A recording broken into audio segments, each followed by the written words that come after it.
just 76 seconds, Congressman Peter Welch turned what should have been a routine confirmation hearing into the most devastating exposure of illegal military planning in American history. The Vermont Democrat didn't need theatrics or grandstanding. He simply opened a classified folder marked Top Secret, Eyes Only, and watched as Trump's Attorney General nominee Pam Bondi realized her role in planning an unconstitutional war had been completely documented. Cameras captured the exact moment Bondi understood that her secret military conspiracy with Trump was about to destroy her career and potentially land her in federal prison.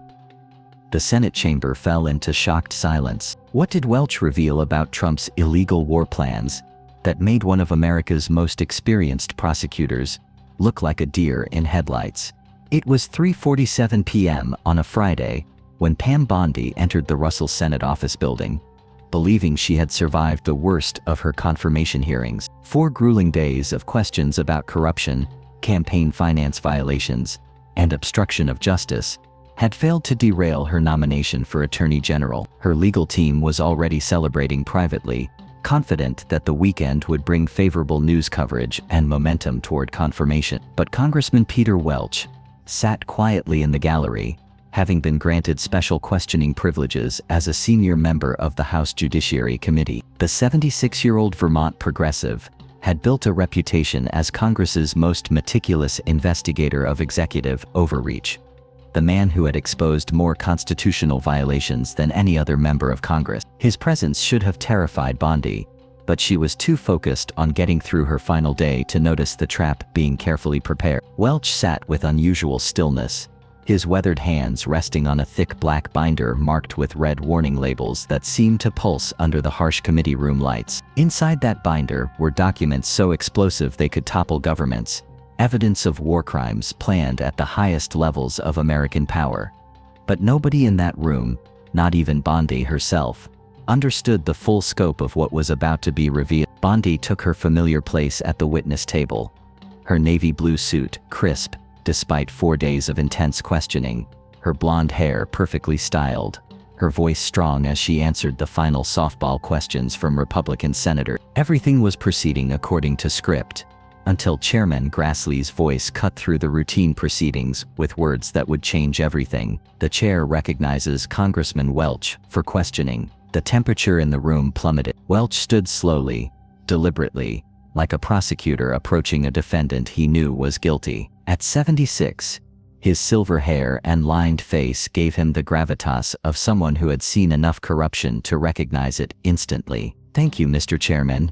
Bondi, you've spoken extensively about your commitment to constitutional law and civilian oversight of military operations. I'd like to explore that commitment through some specific documents." Bondi nodded confidently, still believing she could handle whatever Welch threw at her. "I welcome any discussion of my constitutional principles, Congressman." "Excellent," Welch replied, opening his black binder with the precision of a surgeon making the first incision. "Are you familiar with something called Operation Iron Eagle?" The effect was immediate and catastrophic. Bondi's confident expression vanished like smoke. Her face went pale. Her hands began trembling almost imperceptibly. Operation Iron Eagle was the codename for Trump's most secret military plan, a scheme so illegal and unconstitutional that even discussing it could constitute treason. "I'm not familiar with that specific operational designation," Bondi said, but her voice had lost all its earlier strength. She sounded hollow, desperate, trapped. "Of course you're not," Welch said with the ghost of a smile. "Let me refresh your memory." He pulled out a document and held it up for the cameras.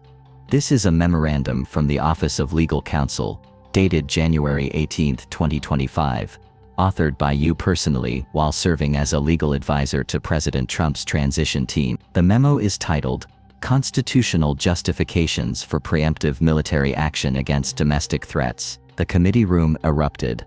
Gasps rippled through the gallery. Reporters frantically typed on their phone. The phrase domestic threats hung in the air like poison gas.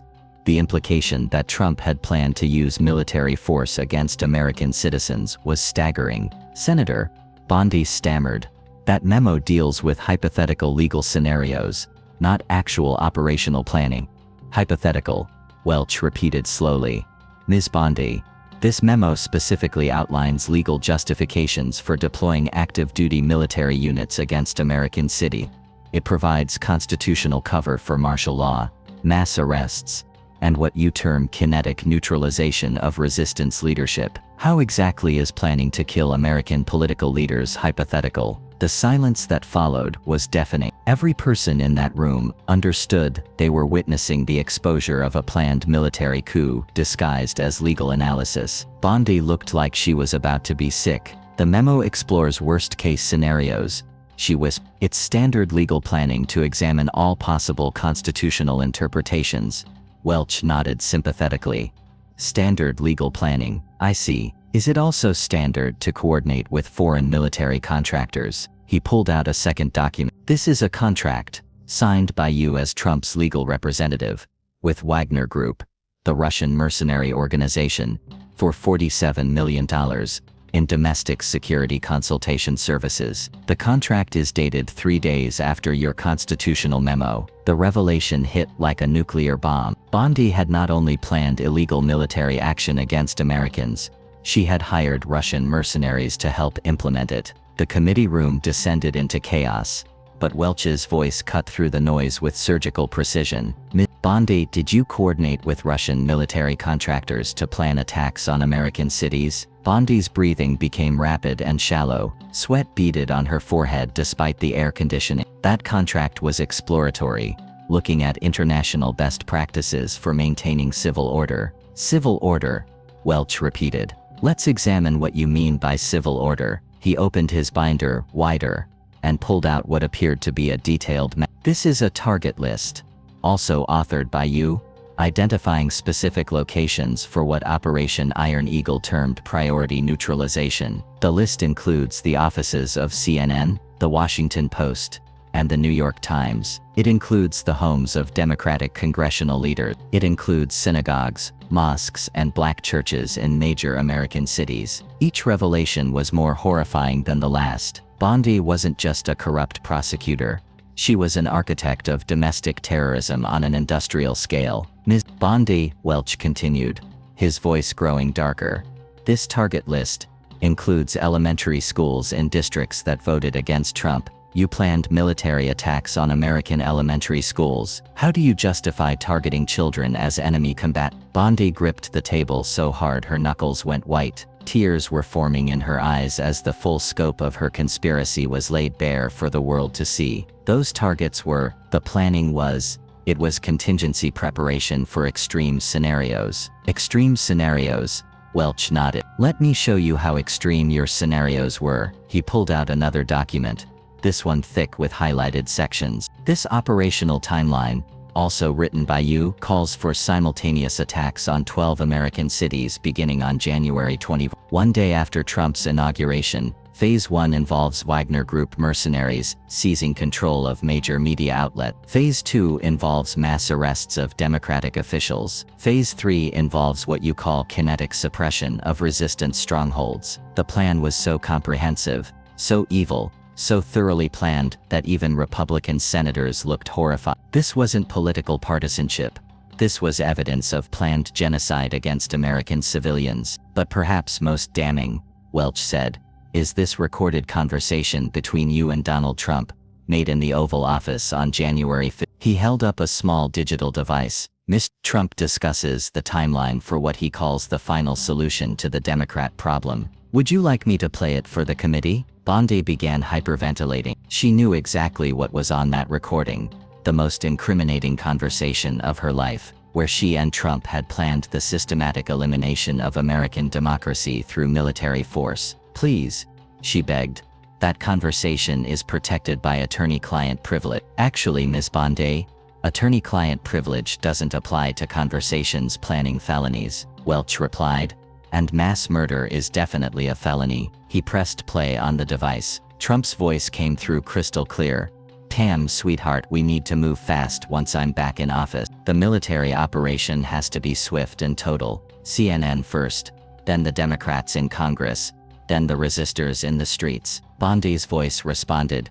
The Wagner contract gives us plausible deniability. Russian mercenaries conducting domestic operations while we maintain constitutional cover through martial law declarations. Trump continued, beautiful. And the elementary schools in the resistance districts? Bondi, necessary psychological warfare. Parents won't resist if their children are at risk. Fear is our most effective weapon. The recording continued for another minute, detailing plans for mass executions, concentration camps, and the systematic destruction of American democracy. By the time it ended, Bondi was sobbing openly, her perfect prosecutor facade completely shattered. But Welch wasn't finished. Ms. Bondi, this recording was made 5 days before the January 6th Capitol attack. Were you also involved in planning that operation? He pulled out yet another document. This text message from you to Proud Boys leader, Enrique Tarrio reads, January 6th is just the beginning.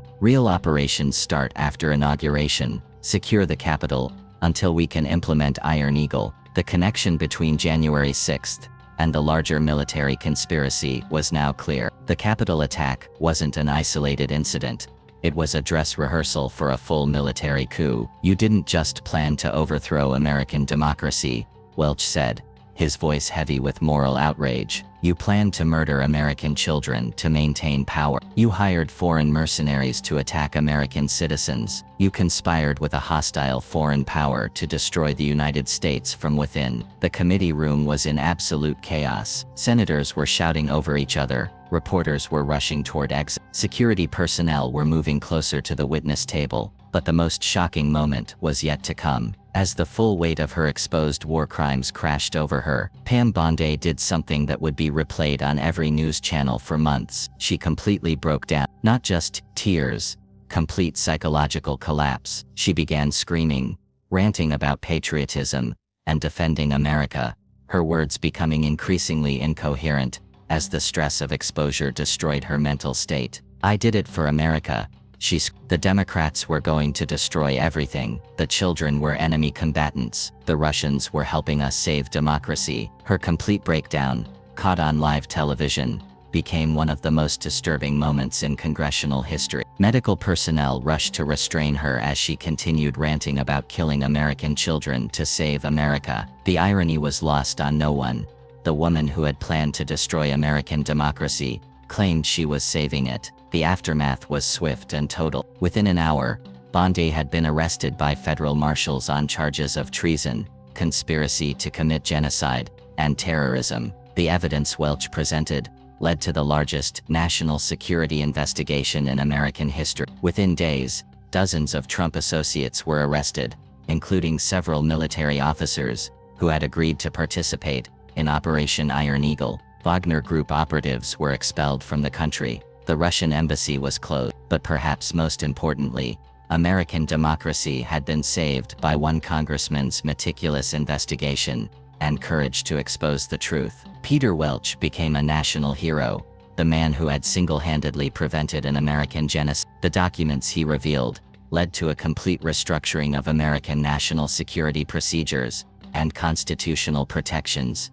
against domestic military operations. Trump himself, implicated by the recordings and documents, faced federal charges for treason and crimes against humanity. The planned military coup that Bondi had helped design became key evidence in what prosecutors called the most serious threat to American democracy since the Civil War. 6 months after her breakdown in the Senate chamber, Pam Bondi was sentenced to life in federal prison without possibility of parole. Her co-conspirators received similar sentences. The woman who had planned to murder American children to maintain political power would spend the rest of her life behind bars, a reminder that even in the darkest moments, American institutions could still protect democracy from those who would destroy it. The 76 seconds that destroyed Bondi and exposed Operation Iron Eagle became a defining moment in American history, proof that truth, when courageously presented, remains more powerful than any conspiracy,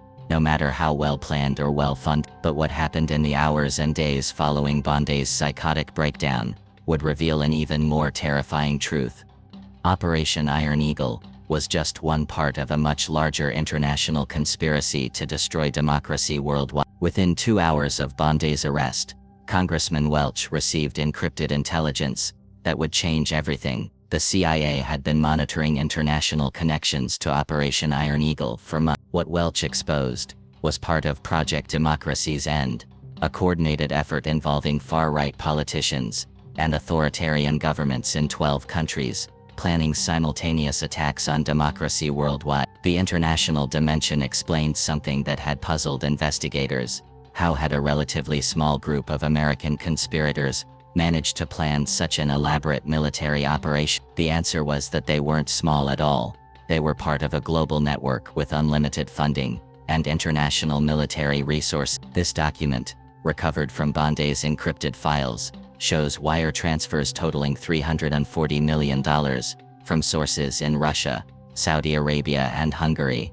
Welch continued, spreading classified files across the secure briefing table. The money was being used to fund similar operations worldwide. Wagner Group wasn't just providing mercenaries for American cities. They were coordinating attacks on democracy everywhere. The revelation that Operation Iron Eagle was funded by hostile foreign governments elevated the charges against Bondi from treason to international terrorism. But more importantly, it revealed that American democracy had come within days of being destroyed as part of a coordinated global attack on freedom itself. Meanwhile, in her federal holding cell, Bondi's psychological breakdown continued. Her recorded ravings revealed crucial details about the international conspiracy. The Moscow meetings were supposed to be secret, she rambled. Putin promised air support if the American operations succeeded. The Hungarian Prime Minister was coordinating European operations. Each confession added pieces to a puzzle, revealing the most comprehensive attack on global democracy in human history. The international investigation became the largest counter-terrorism operation in history. Coordinated raids across multiple countries resulted in hundreds of arrests. Wagner Group was designated a terrorist organization. The ultimate target was revealed in Bondi's files. Phase 4, Global Coordination, plans for a new world order, led by Trump, Putin and Xi Jinping.